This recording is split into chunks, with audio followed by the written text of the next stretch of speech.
Want to know what it's like to build a successful brand? Then join me for a cup of coffee with Conor Flynn, the founder of RX Coffee and Immortal Martial Arts. Ready for the episode? Let's go.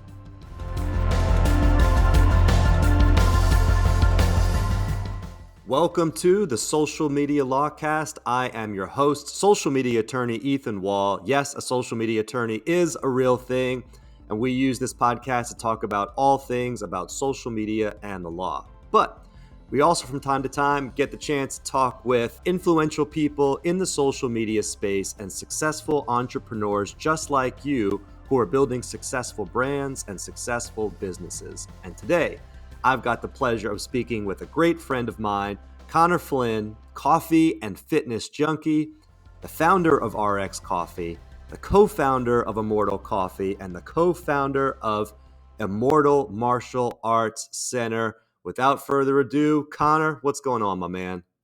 Happy to be here and talk to you. It's been a while. It has been a while. So you and I first met years ago when I had a lot more hair at the time over at CrossFit Vita, I believe, down in Brickell, doing CrossFit and stuff together. Tell me what inspired your passion for fitness? Uh, I look at it as meditation and medication. It's what keeps me happy. It keeps me from being an angry person and just living an overall healthy lifestyle, from sleeping better to just being nicer to people, whether it's CrossFit or running or lifting weights or doing martial arts. It's just something that it's not always just, trying to keep in shape is one part of it. But I think for the mental aspect and the health and clarity I always get from it is number one, and that's paramount. Totally. Now, how did you end up transitioning from, what I'll call run of the mill fitness, lifting weights, CrossFit, that type of stuff, over into mixed martial arts? Well, I'm not a fighter or anything. When I was younger, I used to want to do that. But the coffee business is what led me to owning a gym with a UFC fighter. So I didn't co-found Immortal Martial Arts Center. I was already business partners with Matt Brown. His nickname's the Immortal. He's a UFC legend. He's tied for the most knockouts in UFC history, most fights in the UFC welterweight division. His next fight's coming up December 4th, and he sort of is immortal because he's 40 years old now. He's still fighting in the UFC, and most guys taper off after about 6, 7 years in that organization. But it was all the coffee business with RX Coffee that led to Immortal Coffee, that led to having a gym outside Columbus, Ohio, with Immortal Martial Arts Center. But I've always been into doing jiu-jitsu when I was younger, but I stopped for over a decade just because of injuries and got into different fitness ventures. I like to vary in terms of what I do. But the whole path really started because you remember me when I worked in the corporate world. Sure. It all started from just having an idea in my head for probably a year and a half, because I really enjoyed coffee. And I had started other businesses before. And I started going to these specialty coffee association expos with a friend of mine involved in the coffee business. And everything I learned about coffee had just stuck in my head, and I could regurgitate all the information. So that led me to saying, well, maybe I can start roasting coffee. So I just put a plan together and just started doing it. So when I was working in the corporate world, as you know, but I was hiding from my bosses at the time and everybody in my office, I had started the first coffee brand, RX Coffee. So nights, weekends, just working, burning both ends of the candle, trying to build that business. And then eventually you got to take the leap of faith, because that's what's going to make you happy. So it all was based upon my passion for coffee and fitness, molded together, just led me down this route. And where it continues to go, I don't know, but the businesses are always growing, never fast enough as you would imagine it would. But for the most part, I'm happy doing what I do. Obviously, there's certain days where you're just thinking to yourself, oh my gosh, I'm dealing with this, or I got to manage these people, or I got to, do this. But it's much better than wearing the costume, as I like to call it, the suit and tie every day to the office. You're wearing a costume like it's Halloween every day, pretending to be somebody you're not, have to talk a certain way. And now I'm in like a performance type shirt and a hat and shorts, sitting in a gym talking to you at 1 o'clock in the afternoon versus sitting at a desk in an office. Yeah, I kind of imagine you're like the human embodiment of Fight Club, wearing your suit and tie during the day. You leave, you start kicking ass at MMA, and then you start roasting coffee kind of in the evenings, coming back to the office. your boss is like, and I had met your boss, or I met your colleagues before, and they were real cool dudes. But now you're coming in with like a black eye, you got like coffee stains and stuff on your shirt, and one day you just kind of give up the facade, take the costume off, and I'm like, screw it, this is me. I want to be centering my life around the things that I love. It's fitness, it's MMA, it's coffee, and then it's not only doing these things for myself, but creating these visions, partnering with amazing people, bringing things to life, and then sharing them with other people who also enjoy those things as well. So it sounds like you've married your passion for these things with your business and now kind of made that into one of the same in your life. Absolutely. Yeah. So now when you're working at the corporate world, we got a couple things here. We've got RX coffee, all right, and then we've got the Immortal coffee and the Immortal mixed martial arts. Let's start with RX coffee and walk through that journey, and then we'll kind of pivot over into Immortal. So tell me, how did you go from this idea of I'm really passionate about the coffee business to dreaming up the RX coffee brand? Where did that come from? And then how did you go ahead and bring it to life? So I started past businesses before when I first got out of grad school. And even when I was a kid, I started an internet game company when I was like 14 to sell my video games online. It was called Games Unlimited, but I created this website and I didn't really have a ton of games to sell. My dad was like, well, you created this business. That's impressive, but you don't have all these games that you're talking about. So you should take this down. I had like 10 video games I was trying to buy, sell, and trade. Early days of the internet. So I've always been entrepreneurial at heart, but some of those businesses I started after grad school with former clients of mine when I was in the investment world, and I wasn't passionate about what we were doing. So then when I went back to work in the corporate world after those businesses didn't work out, I said, I want to be passionate about what I'm doing. And when I find something that's there, I'll do it. But I got caught up in the rat race like everybody else where, I'm making more money. I'm going to this company. And I can get a nicer car and I can get nicer things. And then, but is this really making me happy? No, because you're just doing that to fulfill an empty desire or need. So when I found the coffee, I kept getting more and more into coffee and learning about it. That's the most complex beverage in the world. Uh, I've already had too much already. I should have my coffee mug in front of me like you. I figured, man. I'm like, what's going on? I got my RX coffee in here. I thought maybe you'd be carrying the mug around, but that's cool. You know what? You can't promote it all at once. Exactly. So with RX coffee, I got the idea of doing it. And I think I wanted to call it like Primal Coffee Company or something else at first. And I remember talking to you and saying, how do I trademark this? Like, what's a good name to use? And obviously in CrossFit, doing the workout RX, the prescribed weight, prescribed amount of repetitions. And so I think you checked on it. You're like, well, RX coffee isn't taken. So we filed a trademark for that. And I was like, okay, let's just start branding this and going after it that way and started planning it out. Okay, well, I got to get all my inventory, my bags. And then I would wake up some mornings at 4 o'clock in the morning, go to a gym, brew coffee, sell coffee, then go shower, change, put on the suit, sometimes the tie, go to the office, work all day, then work out at night, work on coffee stuff at night, do events on the weekends, or even at night, go into gyms and promote the coffee company too. So that journey is what led me. Okay, well, I'm doing so much with this. Yeah, I'm making good money in the corporate world, but my corporate job was suffering a little bit because I was focused on the coffee. That I said, well, I gotta make the jump at some point because the biggest risk to me would be just staying there, being unhappy, making more and more money. If I was married and had kids, I would never be able to take that risk or that opportunity. So fortunately, some family helped back me a little bit so that I didn't go broke in the first few months to be able to pay my bills and everything like that, and just took the leap.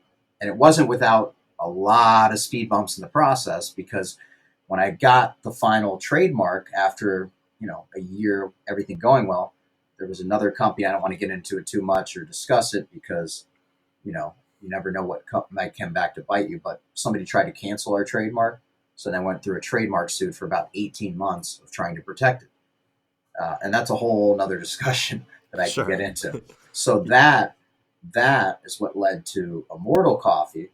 So my business partner Matt, he was opening a gym and outside of Columbus, Ohio. And I'd sent him some RX coffee, and I think my uncle had just died at the time. I was at his funeral, And he said, "Hey, do you do wholesale?" I said, "Yeah, I do private label too, because we can fulfill these large orders. Like, here's my number. Give me a call." I'd watched tons of his fights before. He's been on Rogan's podcast, and the mixed martial arts community is very well known. So we talked on the phone, sounded good. And then I had an idea. I was like, well, maybe we should just start a coffee brand, call it Immortal Coffee. So he texted me first, I think, or maybe I texted him, and he said, "I have an idea." I said, "Me too." So I called him, and he's like, "What's your idea?" And I think I told him, he's like, "Well, I had the same idea." I was like, well, let me fly up there. I'll meet you, and we'll figure out if we like each other, because if we don't get along, then it'll never work. So I flew up there. We got along instantly, which is funny because the way Matt is, a lot of the time, he doesn't like people right off the bat. So I joke with him now. I was like, "What made you like me in the beginning?" He's like, "I got a good feeling about it." So that's really what started the Immortal Coffee brand. And then I already knew how to launch it and going from there. So the Immortal Coffee was sort of a backup to RX Coffee if we couldn't use that name, and vice versa. So now we have the two coffee brands.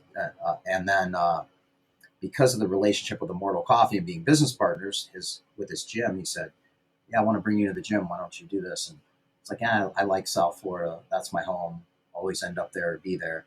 Um, and so I flew up the weekend, or no, I drove up actually the weekend after the Super Bowl was in Miami Mm-hmm. to come up to Columbus area, because he was going to fight in front of his hometown crowd. And this is like when the coronavirus was just starting. And so that he kept saying, "Why don't you move up here, help run the gym with me while I'm fighting?" I said, "Nah, I like Miami. I like everything there. I'm not sure if I want to own a gym." And but I always enjoyed training jiu-jitsu and things like that. My days of getting hit in the head sparring are way over. Uh, so then about a week or two out from his fight, that's when the pandemic, everything closed for a couple of weeks. It was 2 weeks to flatten the curve. And I was like, "Man, I can't go back to Miami. It's an epicenter." So I had some family down in Texas. I'm going to drive down there for a couple of weeks. I was down there for 2.5 months outside Fort Worth. So then I said, well, you know what? Maybe I should give this gym thing a shot. I always wanted to own a gym, a coffee company. Eventually, I want to have a coffee shop, with a roaster in it, teach people about coffee, maybe a gym attached to it, have it all in one location. So I said, all right, let's give it a shot. So I've been up here a lot of the time. I travel back and forth to South Florida. So it's pretty cool having a gym. It's not without its hiccups as well. There's always issues, but get to train, get to drink lots of coffee. So that's kind of the route it took, the shortened version of it. No, it's what's really cool about the route that you took is that so many of us, myself included, in life have these like grand plans of how things are going to go ahead and work out. And I know that from you, kind of in the insurance industry previously, we think about this stuff logically. Me as a lawyer, I think about this stuff logically. And then you and Immortal have this call, and you guys just both have this feeling that like, I think that we're kind of on the same page here, and you go and start following this feeling, following this intuition, and all of a sudden look where life ends up. Probably a lot different than how you thought it would look 5 years ago, but now you're surrounded doing all the things that you love by following your passions, following your intuition, and allowing life to take the twists and turns along the way that helped to lead you here, which I think is fantastic. And at the same time, what I love about your journey as an entrepreneur is you followed both intuition and you also took some very careful steps in the beginning. I remember when we first started talking about Primal Coffee, I think we probably ran a trademark search at that time and said, okay, maybe you can get this, maybe you can't. There are some other type of people that's out there. Then we floated RX Coffee, and you're like, man, if this could be it, I would absolutely love it. And when we did that trademark search to see, what else is out there or not, it was available for coffee. And while you had to duke it out with people later, you had contingency plans with Immortal, and now you get to be passionate about both brands and do those things together, which I think is really cool. And so now we were talking about this right before we went on the air. You are running two different coffee companies, plus doing kind of wholesale coffee. You're managing a gym. You're in Ohio today. You could be in Miami tomorrow. You could be with your family in Texas. How do you juggle it all as kind of as an entrepreneur and a human being? You've got all these different passions, and we know that you love it. But how do you go about juggling all the different brands, all the different responsibilities, and keeping your mental health in check at the same time? Well, the good thing is the family moved back to Florida, so everybody's down there. Time management's a big thing. So right now, I remember talking to a friend of mine. He runs another business. It's doing fairly well in terms of revenue. And I was talking about, well, here's my issues. I'm trying to do this. I'm trying to do that. He said, you got to duplicate yourself. So at a certain point, you have to realize you can't do everything. You can't control everything. There's people you need to hire. There's certain things you need to offload. You need to admit to yourself, okay, here's what I'm good at. Here's what I enjoy doing that I'm good at. Focus on those things, and then realize, okay, I'm really bad at this, so somebody else should do it. So I'm in that process now where I'm trying to recreate myself to have somebody do a little bit of everything. So you got to invest in people. You got to manage your time. I try to be very organized with my schedule. I even know, like, okay, this is the window I have to work out. I have to get that in. So if I don't do that, I'm going to be miserable. I have to get this done. I constantly have lists on my phone. And most people look at me and they think, oh, he's so organized. But in my head, I never feel organized. I don't know. But time management is always a big thing. I think with any business owner or entrepreneur, I'm never going to be less busy, right? So I'm always trying to improve on my time management, because if I can save time, I can do more things. And at the same point in time, you can't just work, and not take time as a business owner to come up with ideas, to be creative, to plan things for the future, because otherwise you'll just be sitting kind of where you are and it'll be slower growth. So that's something I'd struggle with too. Because putting those plans together, you follow your intuition. I guess I have followed my intuition. I never thought like, oh, I'm going to send this guy coffee that I sent a message to on Instagram to lead everything to where I am now. But you can't plan. You can plan the business stuff. Like, here's the projections. Here's what I want to do. Here's what our goals are. But if you kind of follow your intuition, most of the time your gut feeling, I feel like, is right for the most part. You can't lie to yourself about, oh, I want this, and then lie to yourself, well, this is my intuition. So it's really having time to plan and be creative, because I think most entrepreneurs are very creative, and then have that tie into organizing your time efficiently. So there's certain things that's, best example is, would you go mop the floors in the gym for $10 an hour? No, that's not a good use of your time, right? So you got to, as an attorney, attorneys work on billable hours. So this is what my time's worth. I shouldn't focus on that. So sorry to give you that long-winded answer, but hopefully that makes sense. But I still struggle with time management all the time. And so do I. And I think that so are many people who are listening to this podcast, because they're entrepreneurs too. We all are kind of in this similar club, in a sense, when you're running or you're owning a business, which is, how do we make the most of our time? How do we focus on the things that are most important?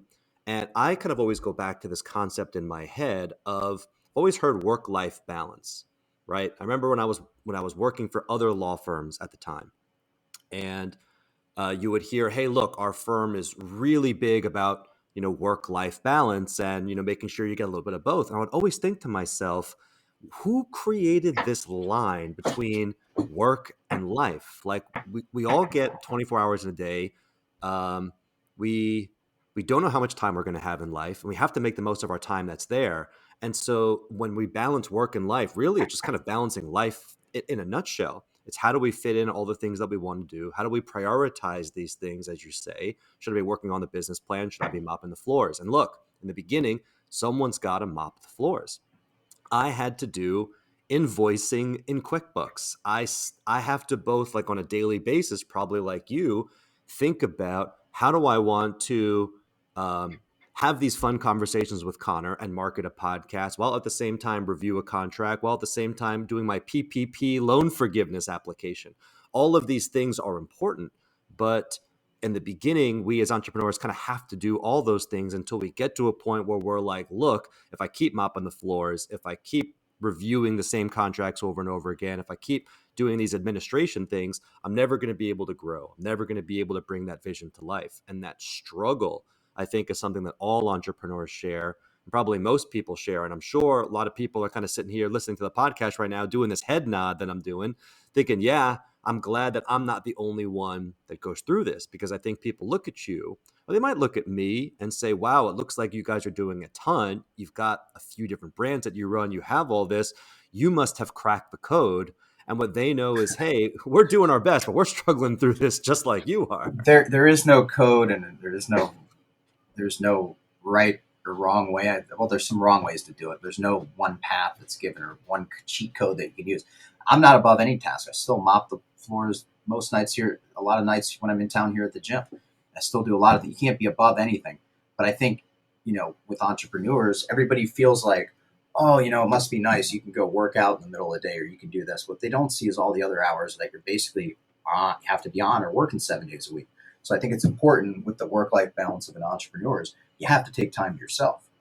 And I don't mean just people look at me and it's like, oh, you work out 2 or 3 times a day, you go run, you lift weights, do jujitsu, you hit the sauna, and I'm like, I have to do that to remain sane, but I still have to take the time to, listen to a podcast that I enjoy doing, or if I am running outside on a trail, to turn off my phone and not have that distraction, to have my me time, to have your social time with your friends.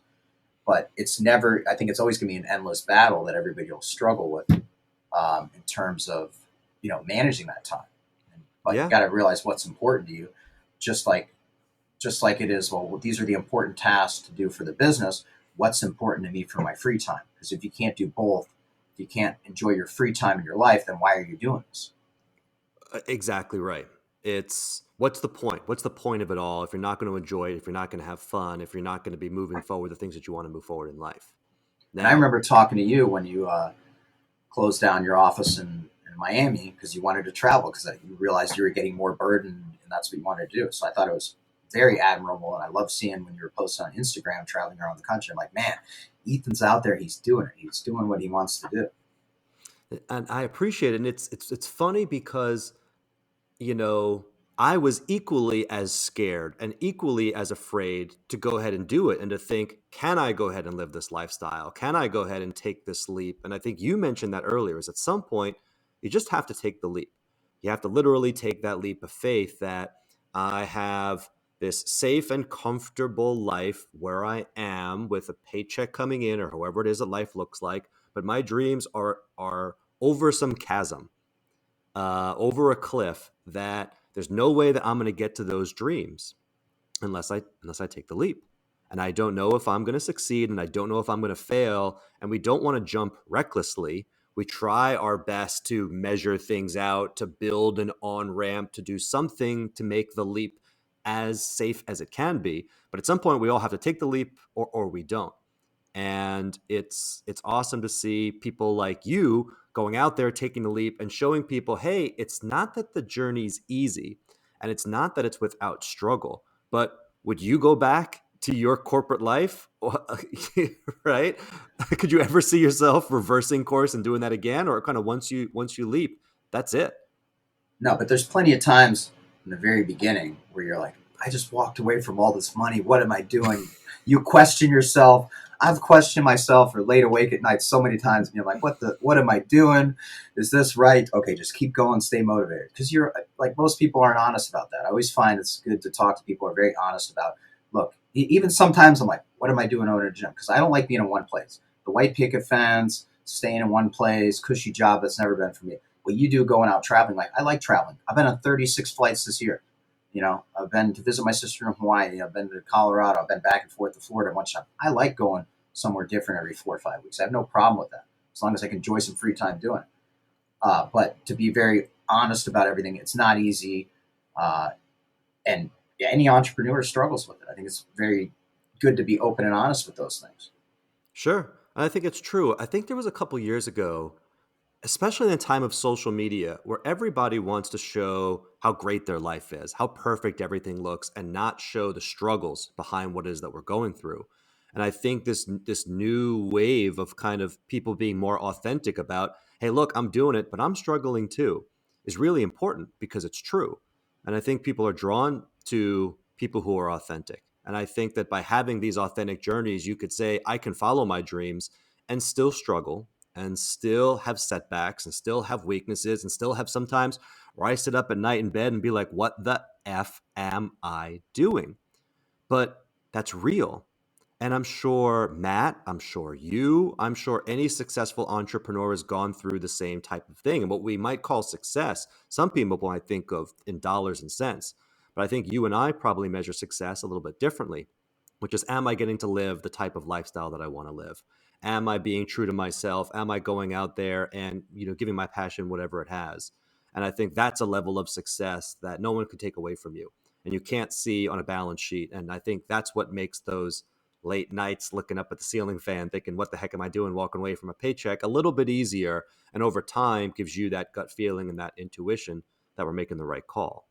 Yeah, Now, you have to remind myself. I have to remind myself that at night. Like, okay, I used to hate waking up in the morning and used to dread Sunday nights because I'm like, oh, I got to go back to the office on Monday. Now I almost look forward to Monday. I'm like, I can't wait to be able to do this and that again.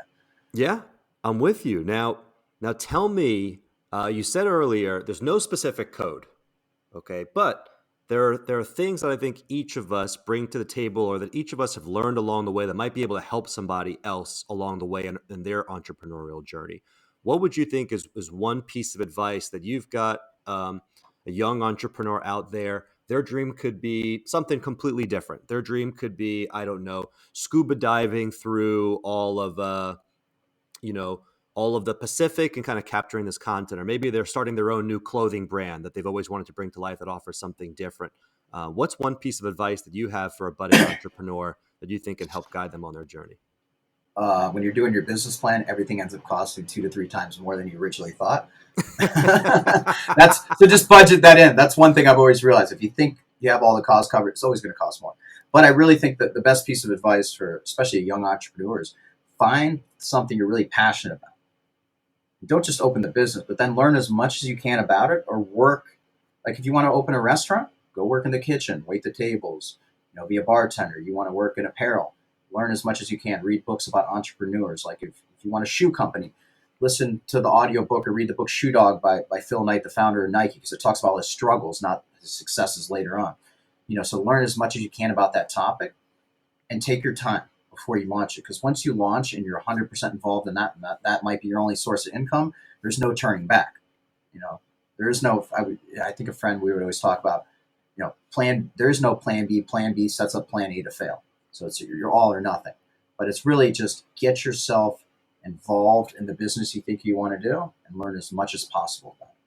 I love it. And if your goal, if your dream is to be in mixed martial arts, then you got to step into the ring at Immortal Martial Arts Center and start rubbing elbows with Matt and rubbing elbows with Conor. Yeah, you Um, gotta.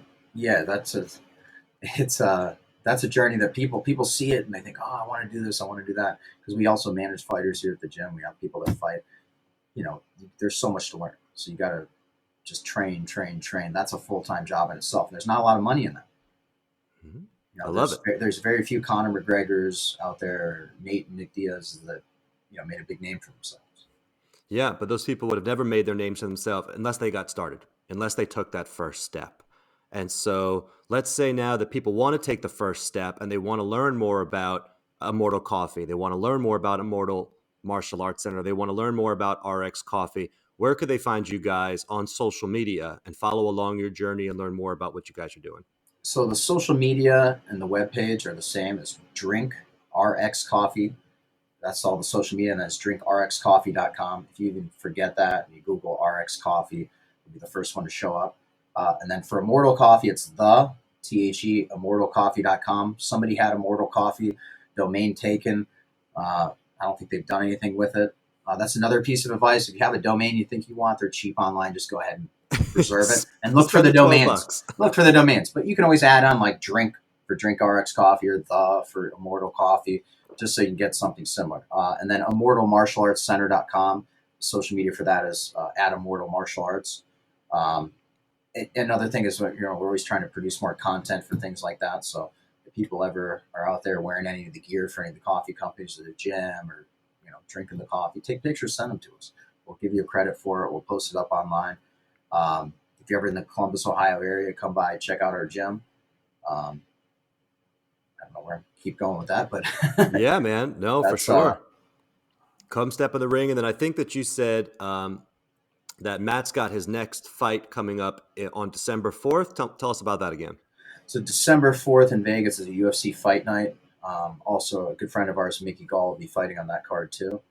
I'm hoping they'll allow fans, because for the UFC fight nights, which are usually on ESPN, ESPN2, or ESPN Plus, they haven't been allowing fans in the Apex, which is the smaller facility they have. They can seat a few thousand in there. So that'll be his next fight. He's tied for the most knockouts in UFC history with Vitor Belfort and Derek Lewis, who's still fighting. Everybody knows Derek Lewis. My balls are hot. That guy that did the crazy interview after one of his fights, took off his pants and in the cage when Rogan interviewed him. So yeah, that's his next fight. He's fighting a guy, Brian Barberina. Should be a tough fight. an entertaining fight. Excellent. Love it. Well, I can't wait to go check out the fight. I'm glad that we got to catch up today. To everybody else who's listening out there, if you wanna tag Immortal Coffee, please do. But if you want to slide into our DMs here at the Social Media Law Firm, because you're just a little bit too intimidated yet to get in the ring with Conor, and you want to get in the ring with me, you could find us on all social media, on Instagram, Facebook, LinkedIn, by following the Social Media Law Firm. If you like this podcast, great. Please subscribe. We'd love to have you on there.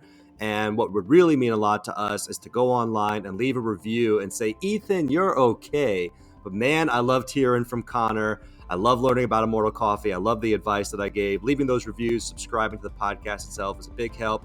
And it would mean a lot to us to show Conor some love by leaving some reviews on the podcast as well. So we hope to see you guys on the next episode. But Conor, I love catching up, my man. Thank you so much for your time today. Thanks for joining me, and can't wait to catch up and talk more again soon. Thank you. Stay caffeinated. I had to have that.